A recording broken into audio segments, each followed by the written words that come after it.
জীবনের ২৬টা বসন্ত পার করার পর আজকে টের পাইলাম যে আমার আসলে পায়ের নিচে মাটি নাই। ইয়াস, পায়ের নিচে সত্যিই মাটি নাই। অ্যান্ড আজকে আমরা আসছি ১১০ বছরের পুরানো ঘোড়াশাল রেল স্টেশনে। এটি নরসিংদী জেলার পলাশ উপজেলায় অবস্থিত। এই রেল লাইনটি ১৮৯২ সালে গঠিত আসাম বেঙ্গল রেলওয়ে কোম্পানি তৈরি করে। এটি নির্মাণকাল ১৯১০ সাল থেকে ১৯১৪ সাল পর্যন্ত। বিকাল হলেই এখানে আশেপাশের লোকজনের আনাগোনা শুরু হয়। এখানে দাঁড়িয়ে শীতলক্ষা নদী, বিশাল আকাশ, গোধূলি বেলার সৌন্দর্য এবং আশেপাশে ইন্ডাস্ট্রিয়াল এরিয়া যেমন দেখতে পারবেন, ঠিক তেমনই পায়ের নিচে তাকিয়ে হাঁটার অ্যাডভেঞ্চারটুকু এনজয় করতে পারবেন। আচ্ছা, ওয়েট এ মিনিট।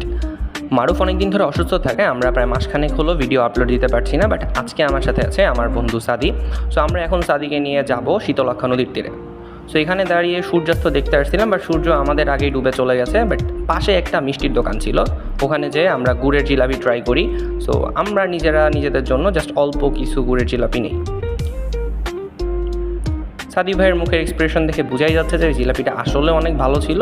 সো এখন আমাদের বাসায় চলে যাওয়ার পর লাস্ট বাইটটা নেওয়ার পরে হঠাৎ খেয়াল পড়লো যে রেল লাইন ধরে রেলগাড়িও চলে আসছে। সো এবার আমাদের বাসায় ফেরার পালা। তো টাটা, আল্লাহ হাফেজ, দেখা হবে নেক্সট কোনো ভিডিওতে।